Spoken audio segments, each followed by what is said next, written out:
Number one, they are indicative. They're part of a whole picture of a human being. Right. They're part of a process of people going through a self-awareness journey. That is what's making them skeptical or cynical. You're not putting me in a box. But the ones who lead by example and start with themselves, they cast the cultural shadow. At the end of the day, they turn around and go, do you know who could do with it going through this course? Them.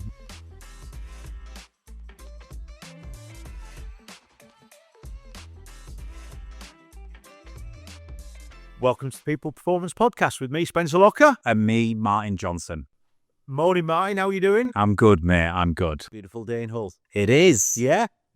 Beautiful day to talk about what we're going to talk about today, which is psychometric testing. Psychometric testing and profiling. I mean, people might be thinking right now, "Ooh, is this for me?" I would say straight off the bat, yes, it is. I think if you've ever done anything in your career around profiles or tests, surveys, psychometric tests, you might have done some good ones. You might have done some ones that you found a little bit more not as valuable. You might have questions about them. You might love them. But what we're going to do in this pod, Spence, is we're going to unpick them. What are the differences? Debunk some of the myths and talk a little bit around why they are useful if used correctly. Yeah. And I think that's the big thing, isn't it? I do think it's a big thing. I'm sure we'll get onto that. But I think the first thing we ought to consider is it covers a big thing, doesn't it? It's a bit of an umbrella term. I mean, surely there's different types, there's different applications and things like that. So from a starting perspective, if we're going to talk about this and discuss this, and hopefully people can take some value from it, what are the differences? What are the variations? When we're talking about applications and things like that, well, we've got to understand what they truly are. Yeah, I think it's worth maybe just starting a little bit at the beginning of how did it start and when did people start to say it would be a really good idea to ask some questions and uncover the different elements of a person's personality or psychology. At T2, we always use the original acronym of OCEAN. When I say the original, some of the early research work, and I talk about this in Pain and Pleasure in my book, is to define a person's personality. Early psychologists understood that the acronym OCEAN was the big 5 things you needed to explore. And this is where things like the Enneagram and lots of other psychometric methodologies have come from. It all comes from OCEAN. OCEAN stands for, the O is openness. So how open are you to new experiences and new environments? C is conscientiousness. How conscientious as a personality are you? E is extroversion. So we have extroversion, introversion in psychology, as we know. So on a sliding scale, how extroverted are you? So they use the E to measure extroversion, even though you're also measuring introversion as a result of that. A is agreeableness. How agreeable are you as a person? Or are you more disagreeable as a person? And we all know these people, don't we, Spence? People who are agreeable or too agreeable, or people who are just naturally disagreeable and it's a pain in the ass, right? I think I'm more disagreeable, if I'm honest, but it's for another podcast. And N, neuroticism. Neuroticism being the term for your natural levels of anxiety and worry to risks, consequences, and situations. Fundamentally based on that survival instinct we talk about. So OCEAN was born, the big 5 personality traits. And then since then, lots of different companies have made lots of different tools, more or less. And people will say different, but you can almost link them all to the 5 big personality traits of OCEAN. So I'd say that's where it comes from. But I would bucket modern day profiling tools and psychometric testing into 3 categories. And it's probably worth defining them, isn't it? Absolutely. So the first one I would say is let's do the one that is not as common in business. Is aptitude testing. Okay. So aptitude tests are generally testing for IQ and cognitive abilities. And there's variations of these, Spence, but me and you joined the military back in the day. Yeah. We both did an aptitude test, which you have to go through spatial awareness, pattern recognition. If you remember, he was given all of those diagrams and it gave you 4 diagrams in a row and then it said which diagram comes next in the sequence. Yeah. Do you remember that? Yeah. And you had to pick from 4 diagrams and there was lots of different variations to this, but they're aptitude tests, and they're testing for general intelligence, spatial awareness, pattern recognition, problem solving, reasoning, all of these things that make up IQ. So that's their aptitude tests, and they're actually testing how you solve problems. They're not questions; they're how you solve mathematical or complex problems. Yeah. They're rare in business, or they're not Well, used why as. do you think that is? I've got my theory, and I would say it's a lot to do with diversity, equality, and inclusion. I think it's probably seen in the modern day that if you do IQ tests or intelligence tests, aptitude tests, if you like, on employees, what are you going to do with the results? So if I've got a really high IQ and you've got a moderate to low IQ, what do you do with that as an employer? Does that say that you shouldn't get the opportunities I do? Or does that just mean that actually, depending on the job roles we're doing, I might be more fit for purpose? Right, okay. So the military use this, for example. If you're going to use an engineer, right, Spence? Yeah. So to be an engineer, you need certain qualities of intelligence, right? Sure. Pattern recognition, mathematic ability, problem solving. Potentially, yeah. Other whatever elements it is. Yeah. So what they would do is they would aptitude test you to say, does this person possess a good enough standard of ability naturally to do these things, and therefore he will be a very good engineer, which therefore means he will be able to keep aircraft in the air. Right, okay. Does that make sense? It does. So the military are a bit unapologetic about it because it means life or death. Right, yeah. And so I guess aptitude tests are not common in business because I think a lot of people struggle to know what to do with them, and they don't want to seem like they're undiverse or showing favoritism or blocking opportunities for people. Okay, so with that in mind, we're talking about existing employees, and you sort of raise the question, well, what are we going to do with this information? But when we start looking at recruitment, and when we start considering succession planning and promotion, particularly if you're promoting somebody out of their subject matter, their subject matter expertise. So let's say, for the sake of argument, you're taking somebody who is an engineer and he's a really good engineer, and now you're going to promote them into a management position. So again, how are you going to be able to assess, if you like, their capacity to be a leader, a manager? So I wouldn't even say aptitude tests. Controversial, but I will say our aptitude tests are completely irrelevant for leadership. Okay. Any role where it's a soft skill or whether it's a humanity, I would say no. I'd be looking more on the personality test, which we'll come to, and the emotional intelligence stuff like that.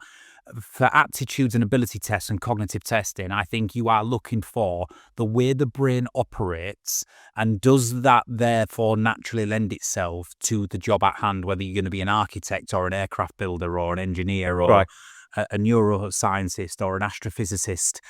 You might need certain levels of aptitude to be able to do that. Sure. So I think they're used really well to assess general intelligence, starting point intelligence, and cognitive functioning before you enter into a field of expertise. Right. Does that make sense? Yeah, it does. So I think they're used as maybe recruitment and selection based on the skill set required to do the nature of the job. But I don't think aptitude tests are nowhere near appropriate for, let's say, being promoted to a leader. Okay, right. So we've got aptitude tests. Yes. Next one, we're going to bracket into personality tests. Okay. So these will be the most common category everybody will know. So personality tests are testing for what your general personality may look like. How are you showing up every day? What are your behaviors? What are your surface level characteristics? How are you acting and reacting in situations? Now, there's names like Myers-Briggs.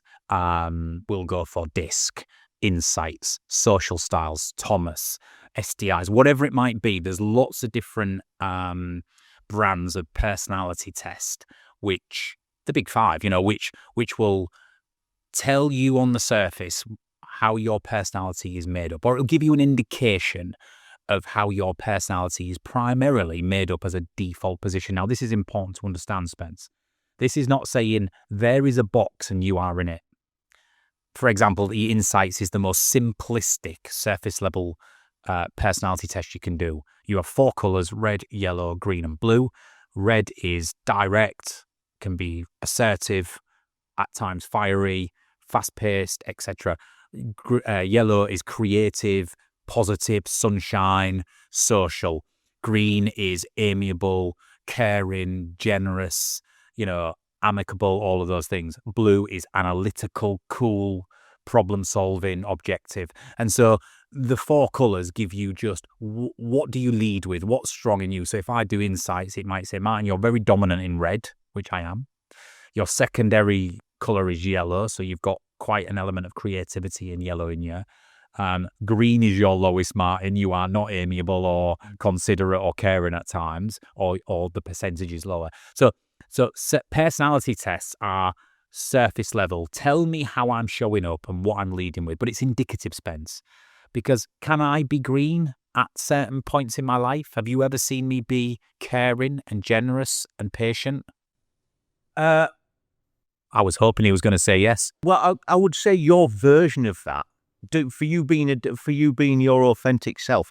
Because to be honest with you, if I wanted to sort of explain that, I'd have to go into a different one. So I'll briefly mention. But the point being is, I can be in the moment if the situation requires it. Even though it features lower down in my results, I'm not absent of it. No, you're right. And this is the thing I need to get across about personality tests. It's not boxing anybody. It's giving you an idea of what you are naturally and unconsciously versus what you need to make a conscious effort to be. Now, I am naturally assertive, directive, driven, fast-paced, all of those things. I don't have to think about it. If I need to be more green, let's call it on this test, and I need to be more caring, empathetic, and compassionate, I need to consciously dial that up, and I'm not afraid to admit it. It's just the way I am. So psychometrics can be, we talked about aptitude tests. These are personality tests.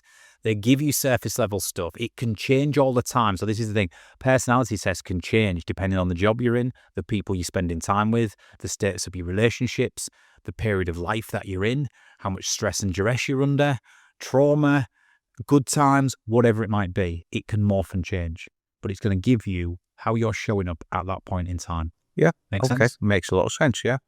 And the third and final one for this bit around what are they is what I would call the category of more deeper psychological tests. And so these are probably the ones that we use at T2. Well, these are the ones we use at T2. And when I say psychology tests, I mean things that are testing a little bit deeper in the psychology than just surface level behaviors. So if you want to uncover what your unconscious motivators and biases are, the way you see the world, your worldview, as I talk about it in my book. If you want to uncover what your innate attributes are that you've probably been gifted by birth, what are your natural deep attributes that are informing those behaviors on a daily basis. We also have a tool we use, Spence, called Psych, and we talk about attachment styles and emotional intelligence and things that are deeper in your psychology that are informing those surface level behaviors, and therefore are really crucial because they ultimately decide how you act and react in all walks of life. And so they're the 3 categories. You've got aptitude for general intelligence, abilities and cognitive functioning. You've got personality tests, which show surface level behaviors, how you show up, how you act and react on a daily basis, and what you lead with. And then you've got deeper psychology tests, which test for your innate attributes, unconscious motivators, drivers, biases, and some of the fundamentals through brain development, nature and nurture that you've developed over periods of time. Okay, so on that subject then, those deeper ones, why is it that we at T2 use the deeper ones? What is the purpose, the attraction? Surely that we could sort of skim across the surface and do the personality. Well, we do. I mean, obviously we do social styles. Yeah. Done insights in the past and stuff, that's really useful. If you're live in a room and like we've done before, Spence, you do a quick social styles experiment where you fill in a questionnaire live in the room and it'll give you what your default social style may be, whether it's driver or on. We do that, but I guess from day one, my view was the lasting effects, if you only go on the surface, are minimal. Yeah. What do you do with it? Mm-hmm. We can talk in a short while about good use of psychometrics and profiling tools and bad use, but if all you do is give someone some information of how you're showing up and you go off into the world and use that. I tend to find that most people use it for a justification of their behavior rather than the ability to make it work well for them or intervene if it's not. So, for example, go back to the insights. If I'm red, it says, Martin, you are direct, you are fast-paced, you are assertive, you are decisive. I get all these things in my report. So I go back into the workplace, we're in a meeting, I'm getting impatient, I shut everybody down, make a decision and say, right, we're cracking on. And then people were like, well, hang on a second, Martin, that's not very fair, and I don't feel like we've been heard or on chat. And I say, sorry about that, I'm a red. Yeah, get used to it. Get used to it. I've had my psychometrics done and I'm a red, so that's me. I'm not going to change. Get used to it. If all you do is surface levels, you're giving me information, but I almost box myself by going, well, that's me. And so what we wanted to do at C2 is go a bit deeper and say, hang on a second, there's more to it than that, because I can be an amazing red. I can be inspirational, motivating. By the way, I'm just ad-libbing. This is not fact, but I could have the ability to be an amazing red. And I can also be a not so good red. So what is it a bit deeper that I have to, what's going on for me that causes me to be that way in the first place? And a tool we use called print profiling, our clients will be very well used to it. If you're not, print profiling is around uncovering your unconscious motivators. These are the things that manifest in you primarily through your nurture, the way your parents parent you, where you grow up, the school years, your influences, and you grow up by the time you reach adult brain development, being motivated in a certain way, having to have a few fundamentals met. Imagine it's like your value system. My motivations, as you know, Spence, is to be strong and self-reliant and independent and be in control and stand on my own 2 feet. And I want to succeed and achieve in life. I know where that comes from my childhood, my upbringing, etc. Not going to go into it on this podcast. But because I know what I'm motivated by, I know, therefore, when I get an irritable red, when I'm an irritable red, it's because some of my motivators aren't being met. So I ask myself the question, am I not succeeding and achieving right now, or what's stopping me? Or is somebody muscling in on my territory or wresting control from me or micromanaging me or dictating to me or oppressing me? Usually the answers are within those things. And then, so then, and I'm going to talk about this on another podcast, I achieve emotional granularity. I can go deeper and find the answers to why I feel the way I do and why that is manifesting in this behavior. So if this makes sense, Spence, to answer your question, deeper psychology-based tools give me more to work with than just surface-level behaviors. So what I'm taking from that is, and we will be talking about best uses and poor uses and things like that. However, if you don't really understand what psychometric tool you're using and why, then you might not get the benefit from it that you want. In fact, many organisations, or people that I've talked to in the past, have sort of said, well, I was expecting an answer. You give me the answer. That psychometric testing gives me an answer. When in actual fact, what it does is it gives you information to ask better questions, to get better answers a little bit. But it takes some application, takes some understanding. Yeah, okay, it makes a lot of sense. Absolutely, and you mentioned something there that's worth mentioning. My fundamental belief over the 2 decades I've worked with psychometrics, and like we've literally worked with thousands of groups over the last decade, is it's not so much the psychometric you choose. I'll caveat that with it is, because you're right, you've got to understand what you're choosing and what it's going to unpick and what information it's going to give you. But it's more the way it's facilitated and delivered. And this is what we pride ourselves on at T2, isn't it? You know, I expect the highest standard from all my consultants, because it's not about us delivering a load of slides, giving you your reports, telling you what you are, and then waltzing you off into the sunset. We've got to master the art of facilitation. We've got to be well-versed in the algorithms behind it, the information it's presenting, what it actually means, and how you can go and use it back in your life or in the workplace. So it's the good facilitator, the art of the facilitation makes all the difference. Yeah, sure. You just mentioned algorithms there. Do you want to expand on that a little bit? Yeah, so all psychometrics have an algorithm, because in the modern day, they're all digitally survey-based or questionnaire-based. Back in the day, it'd be a piece of paper and you'd answer some questions, tally up your total score, and you'd mark yourself on a grid, or you'd come out with a result. But now they're all software. So the algorithms are getting better. And what I mean by that, and this is where I would differentiate sometimes surface level personality tests versus the deeper psychology tests. Algorithms are more sophisticated when it comes to some of the deeper level psychology tests. And what I mean by that is we have the ability to now to put rules in to the questionnaire. So you can't just answer how you want to be perceived. Some of the biggest myths about, or some of the biggest challenges and the skeptics around psychometrics will say, well, you can just answer how you want to be perceived, even if it's not the truth. Or you can manipulate the questions, or you might just be having a bad day. So would that truly reflect you, or whatever it might be? And I get those. And in some cases, some of those are valid. You know, if you are part of the dark triad, Spence, and you're a narcissist, psychopath, or a Machiavellian, you could probably manipulate some of these tests.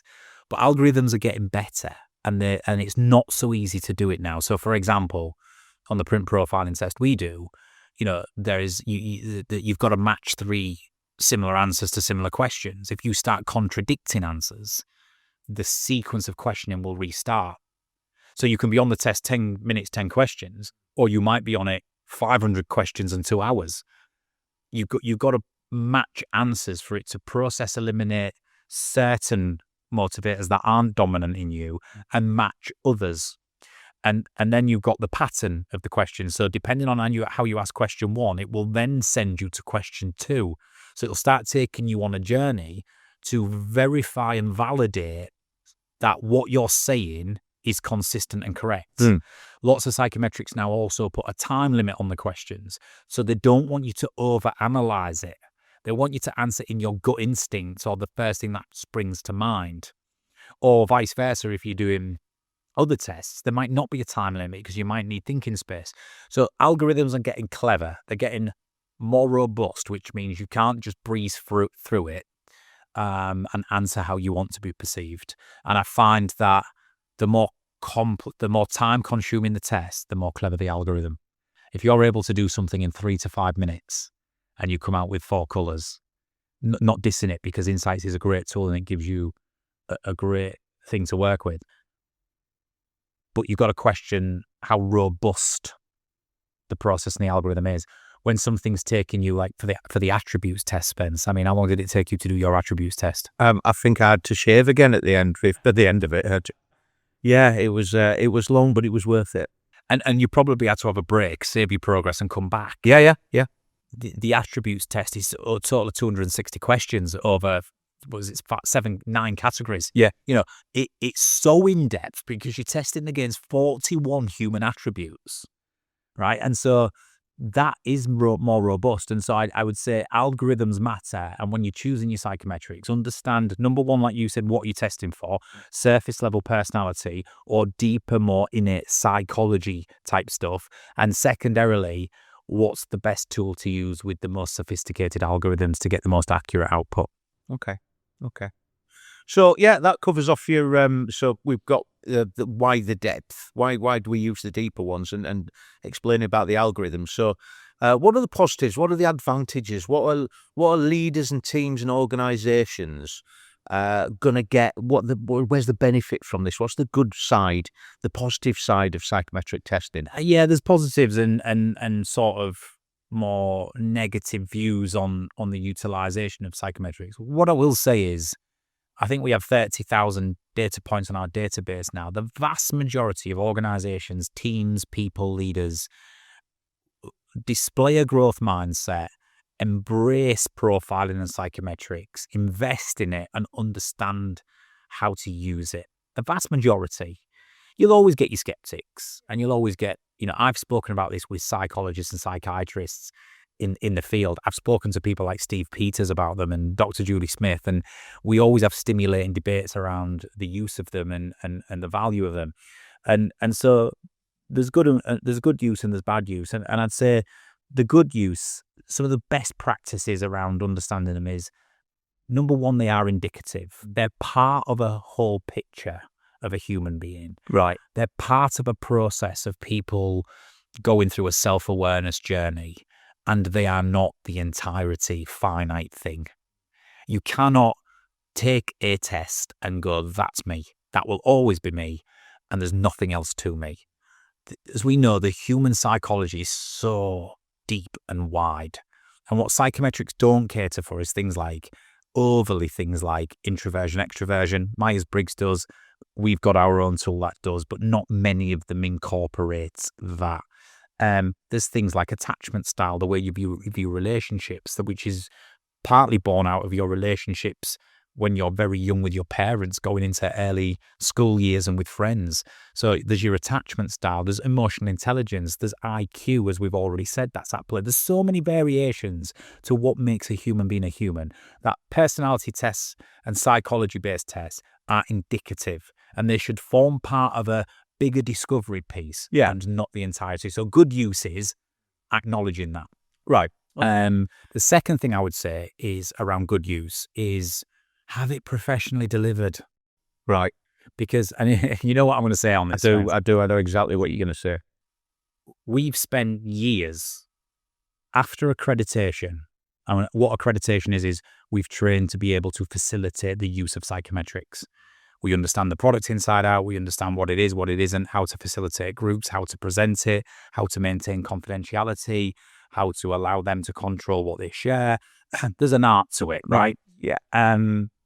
We've also spent thousands and thousands of engagements and sessions understanding how businesses use them and where the value comes from. So when we do it, we know what we're doing, all right? But there are people who go, I'll just get accredited myself. And they go on a 2-day course because accreditations aren't that long. Right. The power is in the repetition. Yeah. And then all of a sudden they're delivering psychometric profiling to their entire organization with very little outside knowledge of or war stories or repetition. And to me, that's not a good use. The driving force behind that is, okay, thank you very much, T2. How can we do it cheaper? Yeah. But again, and I'm all about companies becoming self-sufficient and all the rest of it, but just be careful with that. Some people have amazing internal L&D consultants who have been doing insights for years and they know it inside out and it works. That's what I would call professionally delivered. Yeah. But you can't just nominate a person to go on a 2-day accreditation and they become the facilitator of it.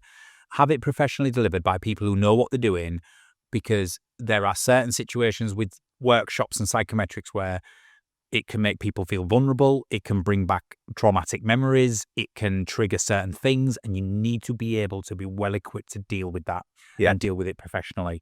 I'd say use it as a supplementation to your hiring and promoting processes. What do you mean by supplementation? I have known it in the past where psychometrics become so ingrained in an organization where they just start hiring by it. So they'll say, to be in this position, use insights as an example, we want reds in this position, or we want all yellows to be in creative roles, or we want in print profiling, we want all 3s, which is to succeed and achieve. We want them in sales roles. And don't get me wrong, there's patterns to certain profiles being successful for certain jobs. Just like we said, an IQ test would be great to test for an engineer or an astrophysicist or whatever it might be. There are some correlations, but use it as a supplement. But many different humans can do different jobs. So you've still got to go through your assessment centers, your interview process, your background checks, your experience. There's still got to be other reasons why you employ somebody or promote somebody, not just based on the what the profile says. Right? Does that answer your question? Yeah. One of the best uses of it is it creates a common language within teams. Yes, absolutely. I find this, it's like when you become synonymous with the language of the team dynamics, teams use it really well when they're under stress or duress, or there's a little bit of conflict or tension or problems to be solved. They're just the subtle use of that language that binds us both together. Like in print, for example, we use the term triggered. A trigger is when one of us has become compromised or triggered by something which is about to send us into a shadow state, which means we're going to display some non-productive behavior. For you to be able to say to me, Spence, Martin, have I triggered you there? That piece of common language that we've both collected through the use of the psychometric opens the door for us to quickly nip something in the bud before it develops into a counterproductive thing. And so the real magic of it is some of that common language, that understanding between me and you, because we've gone through the same thing and we have our profiles, we understand where we differ, but we use the same language to discuss behaviors, feelings, emotional undercurrents, whatever it might be. Yeah, okay, that makes a lot of sense. Would you agree with all that? I mean, you've been doing it a while, Spence. All those any other good uses from you? I just think that it's if you're going to use the right tool and it's going to be facilitated the right way, you need commitment. It's not a sort of a one-stop thing. You do let's say we'll have a print workshop and that's going to cure all the world's ills. No, it needs to be part of the process. So we need to be able to plan what that program looks like. So yes, by all means, start with print. But how are we going to ingrain this? What does it actually mean to you as an organisation? What are you going to discover about your team, the dynamics of the team? Is it going to address pinch points and friction points? Or are we actually just going to focus on something else? So it's a larger programme of work more than anything else. Commitment's a good word, and that it's never ending. We're on year 4, 5, and 6 with some clients, and we've profiled maybe 600 to 800 people in their organisation. And we top it up every year and we keep retabling it and using it. And it's become part of the fabric, part of the culture, part of the language, part of the leadership mantra. And it really works when the commitment is there around it and the understanding of what it is and what we're using it for. And the investment in the people. Exactly. Because as much as I think very much we've focused on the benefit to organisations and companies and things like that, but actually to the individuals in the room. When you know what it's like when you've delivered a print profiling session with a team or with a group, and there's people coming up to you afterwards going, you know what, I love that. That was incredible. That was so not sort of talking about the accuracy, but just getting this why, the why of me. Why. Well, it's the space to explore. Like, if anything, sometimes it's the space out of the madness to just self-reflect, explore, think about the way I'm showing up and what's working for me and what's not. That's invaluable in itself without a tool, right? The tool just gives you the platform, the talking point, the data to work with. But the space is important. The reflection time is important. All right, let's finish this podcast, Spence, with bad use. I'm going to ask you first. I'm going to turn it around and put you on the spot. Yeah. Name me one way that you have observed organizations or people can use it incorrectly and it doesn't work. Right. So one word that you mentioned earlier on, you talked about cynics. Yeah. For me, there's a distinction between cynical and skeptical. So with the skeptical people, it's the sort of people who turn around and go, I'm not 100% sure about this, but I'm open to listening. That's your skeptical people. Your cynical people is, no matter what you say, I'm not going to, it's like star signs, isn't it? It's like star signs. You can make it say whatever you want to say. Yeah. And I would say there's more going on for those people. It's more probably wrapped up in a fixed mindset generally. Yeah. So these people are not only doing it in the workshop for the site, but they're doing it on the shop floor. Yeah. About every meeting and every suggestion and every innovation and every change the organization wants to do. They're probably forming a habit of defending, shield up, not for me, I'll punch holes in it. And so, yeah, I see the difference. Actually, the magical moments sometimes are when the skeptical person finishes the workshop and comes up to you at the end and says, that was amazing. I didn't expect that, but that's really made me think today. So the question was about poor use of it. And I'm just thinking that from my experience, the poor use of it is when you use the wrong tool in the wrong situation for the wrong reason. So it's like, psychometrics, will bring psychometrics in. So we're questioning why some of these people are cynical or skeptical. It's, for me, yes, there's obviously unconscious motivators that lead towards that, influences and perceptions of those influences in your life. But how many people have been in a situation where somebody's trotted out psychometrics, it's the wrong tool in the wrong situation for the wrong reason, and that is what's making them skeptical or cynical. You're not putting me in a box. Yeah. You're not putting me in a box and you think, you know what has gone on? But again, I've done thousands. I've had very few of those. Yeah. I mean, genuinely, I find most people display a growth mindset. Most people on this planet are good people who display an open growth, collaborative mindset. Yeah. And I say this to people when, I know it's a different thing, but you can look at social media and the news and doom and gloom and all. That's the minority, but it's loud. Yeah. Most people that I've ever worked with, those are few and far between for me. And they stand out like a sore thumb. And half the time, the colleagues in the room, do the work for you because they put them in their box, right? A couple of other bad use things from me, Spence. Sheep dipping. So we talked about committed long-term programs. If you're going to say, we're going to do 1 day a year, bring the team together, we're going to do 6 hours, do a bit of psychometrics, get to know each other, and then you never do anything else. There's a value to that in the moment, and you'll get an instant lift afterwards for a short duration of time. But don't expect any really long-term, long-lasting effects of that. If you're not willing to invest the time and investment in embedment and in a program, sheep dipping is not going to do anything. Don't weaponize it during conflicts. So sometimes we have had reports where they've gone away and then 3 weeks later there's been a bit of a challenge in the boardroom or in a meeting, and someone's gone, well, when we was in that session and you said your shadow behavior is this is exactly why this company isn't going anywhere. Don't weaponize it. You don't use people's areas to build on and shadow versions of themselves in heated discussions and debates. We should use it to sense check if it's a productive discussion or not, but we shouldn't be getting personal and weaponizing it. Yeah. Similar thing, on a personal note, don't go away and justify your own behavior with it. So, I gave earlier, Spence, that example of me coming away and going, sorry, Spence, it's me, I'm a red. Yeah. I've just ripped your head off, but, it's me, it's my profile. You can't justify your behavior. Comes from a good place, Yeah. And I think the last one for me is what really irritates me a little bit. And again, this is the minority, but it does happen. Where the senior leadership team will commission the use of training and workshops, including psychometrics, but they exempt themselves from the process. Right. So they sort of say, we want you to do all our mid-managers and below because they need to lead our people better. They need to become better managers, but they exempt themselves. And how many questions do you get when you're doing it with a mid-management group and they go, can I ask you a question, Spence? Has the senior leadership team done this? It's either that or it's at the end of the day, they turn around and go, do you know who could do with going through this course? Them. But the ones who lead by example and start with themselves, they cast the cultural shadow. Powerful statement, that. They cast the cultural shadow down.